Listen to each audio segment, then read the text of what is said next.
最初作った時とね全然革の質感が違ってすっごいねしっとり柔らかくて、普段のシワの感じはこんな感じでいいです。ちなみにこの靴に一番合うウイスキーは、はいどうもこんにちは。こんにちは。こんにちは。今日はねカリアッパーマンこと僕の友人がこの3足目の靴を受け取りに来てくれまして、どうでしたか？さっき履いてみて、いやもう完全になんていうんでしょう当たるところがなくびっちり足にはまったっていう感じでしたね。なるほど。というわけでなかなかね最初のフィッティングとしては良さげだったんですけど、3足目作ったということで1足目と2足目をね持ってきてもらいました。この1足目がサンダル、2足目がこの茶色いダービーで、3足目がこのサイドエラスティックのレイジーマンということで、ちょっとねエイジングレポしつつ磨きつつフィッティングの変化とか履いててどんな感じだったとかカリアッパーマンに聞いていきたいと思います。でこれは3足目、さっきのちょっと足入れしただけです。でまず1足目はねこんな感じのグルカサンダルを作りました。革はこういうちょっとバーガンディーっぽい感じの片押しの革を使ってマッケイ製法のサンダルをね作りました。これがね1足目で9月終わりか10月初めぐらいに完成しましたね。でこの靴2足目、これがノルベジェーゼ製法で作ったダービーですね。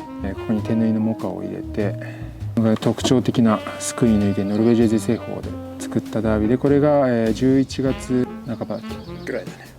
11月半ばぐらいに完成して3ヶ月ちょいぐらい経ってる感じですね。なかなかねいい感じで、これはね実際完成したのが、夏過ぎちゃったんであんまり履いてないみたいなんですけど、こっちはかなりの回数を履いてるっぽいです。すごいいい感じのエイジングをしてきてくれてますね。ちょっと磨いていきます。まずはこのグルカサンダル、いつものようにこのグリフトアッシュのザクリームも全然ない、これを取って磨いていくと、その前にちょっとホコリを払いますね。この靴は何回ぐらい履いた？何回だろうな。でも10回ぐらいは履けたのかな。10回ぐらい。9月終わりぐらいでもうちょっとね暑いかなと思ったら、去年はそこまでね暑い日が長続きせずにね。でもちょくちょく靴下履きながらそうだね履いたりとか。そう、これ靴下履いてもなんかいい感じの雰囲気になるんで、靴下履いてサンダルね履いてたみたいですね。今年の夏はがっつり履いてっちゃう。がっつり履いてって、どう涼しさはどうだった？そんなに感じる？でも割とちょっと涼しめになってきてから履いたから、ああそっか。割と靴下履いて当番みたいなことが多かったかな。でも雨の日履いてたよねこれ。そうだね大丈夫なのこれ、雨の日履いて？でも雨とはいえ普通に会社行く時とかだからそんなに雨濡れることない。まあそっか。これハーフラバー貼ってるから全然レザーソールから雨が染み込んでくるってことは、全然はない。どうだった？あんまりなかったよ。なかったね。なかった。そうよかった。サンダルなんで結構カジュアルに履いてほしいってことで、もうこれはね完成時からハーフラバーをつけてありましたね。割とそのバックルを外した状態でもちょっと軽くコンビニ行こうかなって時に履いたりとか。なるほどなるほど。そういう使い方もできたから結構、そういう意味では意外と冬とかでもなんかちょっとコンビニ行こうかなって時に履いたりみたいなことはしてたから。なるほどなるほど。正直このサンダルはこの2足目を作るって決まって木型をねいろいろやってる最中にちょっと夏だから欲しいってことで先に作り上げた靴で、木型はね、サンダルってこともあってそんなにねがっつりはね調整しなかったんですよ。だからフィッティングはそこそこっていう感じでしょ。そうだね。なんか最初この小指の部分が少し当たるみたいなこと言ってたけど、それはどうだった？割とでも最近というか冬はがっつり履くみたいなのがないから、バックルそんなに締めてないから、また夏バックルしっかり締めてサンダルとして履いた時にどうなるかってあれだね、靴下を履いて履く場合と裸足で履く場合で結構フィッティングが違うだろうから。じゃあ次はこのクリームをささっと塗っていきます。これはシューケアはどんな感じでやりました？なんだっけ、ブリオだっけ？コロンブスのブリオクリーム。そうそれを塗って何回か履いて塗って何回か履いて塗って。なるほど。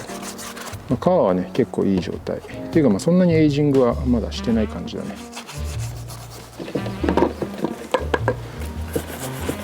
ゴムのトップリフトがね若干減ってたんでちょっとだけ修理しておきました。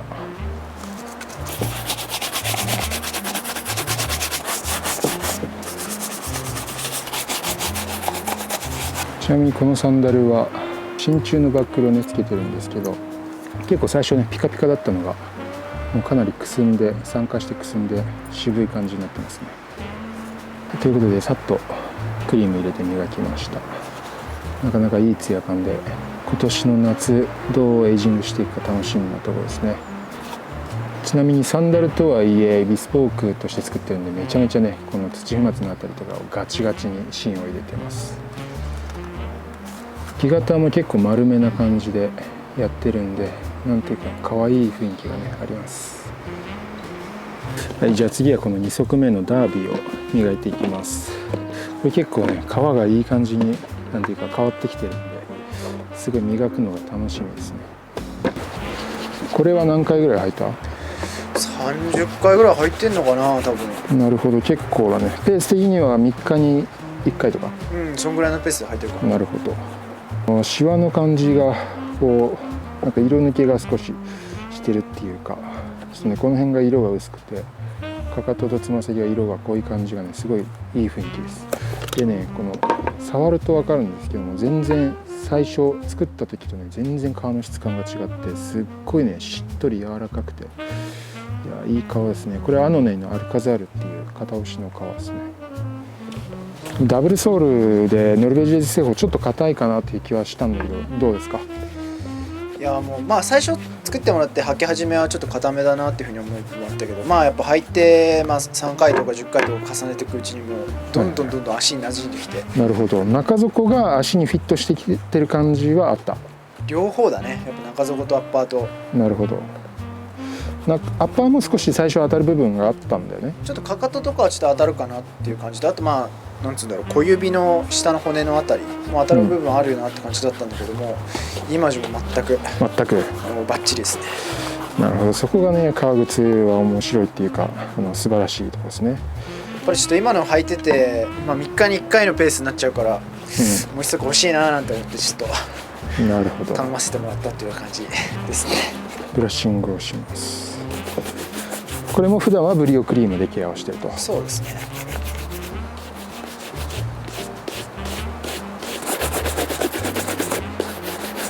じゃあこっちもまたこのサフィールのクリーム塗っていきます。ちなみにこれ履いててなんか周りから反応とかありましたか？その靴どこで買ったんですかっていうふうに言われて、いやこれ実は買ったんじゃなくてねっていう、友達が作ってくれたんですよっていうふうに言うと、やっぱちょっと驚かれますねこれね。なるほど。っていうかまあ敬語で喋ってるけど普通にいつもタメ語だからねっていう、そういうことだけちょっと注意事項で入れておきます。とは言ってもね、買ったんじゃなくてとは言いつつ買ってるからね一応ね。まあそれはそうだよ。無料で作ってるわけではありません。いくらでっていうのはちょっと明言はしないですけどめちゃめちゃお得です。そうね。まあでもね僕もねいろいろまだね分かんないことがあって、当然このサンダルからこの2足目のこのダービーはめちゃめちゃレベルアップしてるし、このダービーからこの3足目これもねめちゃめちゃレベルアップしてるんで、そういう意味ではね全然ねこう未完成の技術を試す練習台としてね使わせていただいております。今までそんなに革靴ってがっつり履くとかなかったけど、やっぱ作ってもらってこれは履きたくなるよなっていうふうにちょっと思い始めましたね。いいですね。履くのが毎日楽しみですよね、やっぱね。わかるわ自分で言うのもなんだけど、なんかこう一歩踏み出すうちに気持ちいい感じがさ、わかりますね、歩く幸せがね少しね。いやもうね、新しく作ってもらったのもちょっと履いていくのが楽しみですね、もうね。ちなみにこれシューツリー入れてるからあれだけど、普段のシワの感じはこんな感じで結構いいシワが入ってますね。でもほとんどね同じ左右ほぼ対称なシワが。やっぱ自分で磨く時もちょっとシワのところ撫でちゃったりしますよね。撫でちゃう？撫でちゃうこの感触をそうあ、いいなっつっていいね。しかもやっぱりいい革だからこうなんていうかね、このシワの入り方が上品っていうか。じゃあこの靴はワックスをかけてピカピカにします。ちなみに普段こういうワックスのせてっていう磨きはしないでしょ？しないね。したらいかがですか？ウイスキー飲みながらいいね。やるとかいいんじゃない？ウイスキー大好きなんでね。ちょっとウイスキーつけてね、モルトドレッシング、ね、ウイスキーのそのアルコール分でワックスを溶かしながら磨くっていう。ですね。ウイスキーの香りがそうそうそうそう、香りが立ち込めるんでね。いいね。靴をつまみにウイスキーを飲むっていうね。そうそうそう。最高ですね。ちなみにこの靴に一番合うウイスキーは？その靴か、なんだろうな、ボーモアとかかね。なるほど、ボーモア。じゃあこの3足目に合わせるウイスキーは何でしょうか？ウイスキーじゃなくてもいいよ。ああ、なるほど。ワインとかでも。まあでもワインなんじゃないのやっぱり。赤ワインか、やっぱ色そのまんまに。そうね。これは確かにウイスキーはなんか色的にもね、まあ色だね、ほぼ。確かに。でもちょっとなんか質実剛健な感じもあるから、スコッチもいいけどバーボンとかいいんじゃなバーいですか。ボンいいね。色合い的にもちょっと濃いめだからバーボンっぽいよね。うん。そまあ僕は全然飲みませんけどね。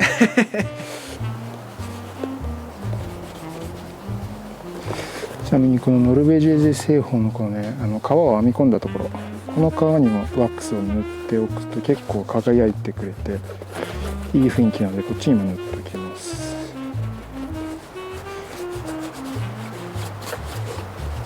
ちなみにこの靴今ハーフソールをね貼ってるんですけど、これはね僕がやりまして、こんな感じでハーフソールを貼った後、もう一回このコバ処理をね、まあ簡易的なんですけどペーパーをかけてローを塗り込んでっていうのをやったんで、いい感じの光沢が出てますね。つま先はちょっとやっぱり、ね、削れやすいんで、こんな感じで皮を継ぎ足してで平らにしてからこうハーフソールを貼るという修理をやってます。はい、こんな感じで磨きました。すごいいい雰囲気。やっぱね、新品の時とやっぱこの辺のねシワの感じとかが違ってきて、皮の深みが出てますね。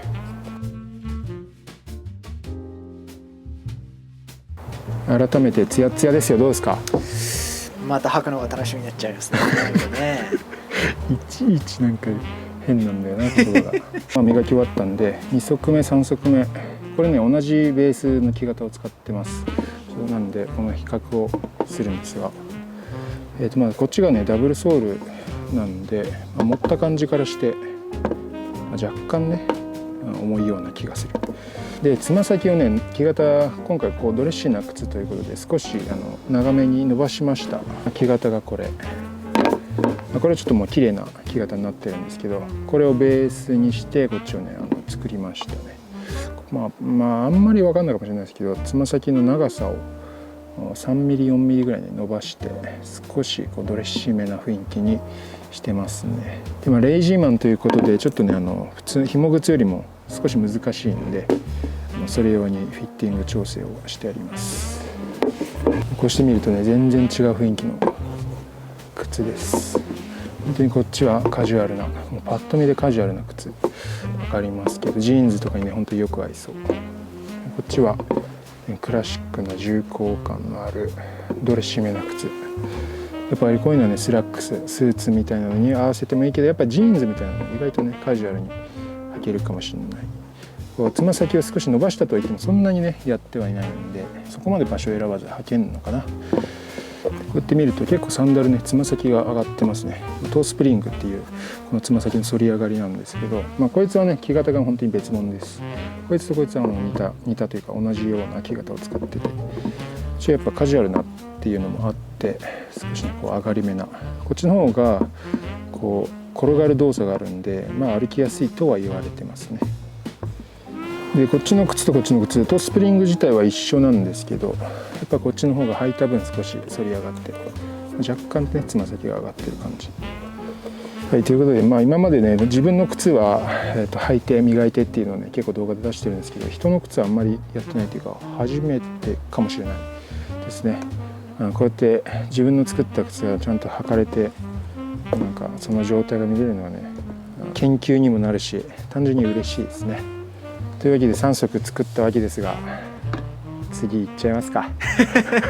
いやでも次行きたいですね。何作ろうかなっていうね考えてる時間がねめちゃめちゃ楽しい。僕もね楽しいですね。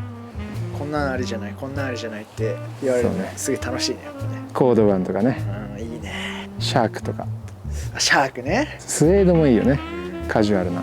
ということでね3足目を作った友人の過去2足のエイジングレポでした。でまた次の動画でお会いしましょう。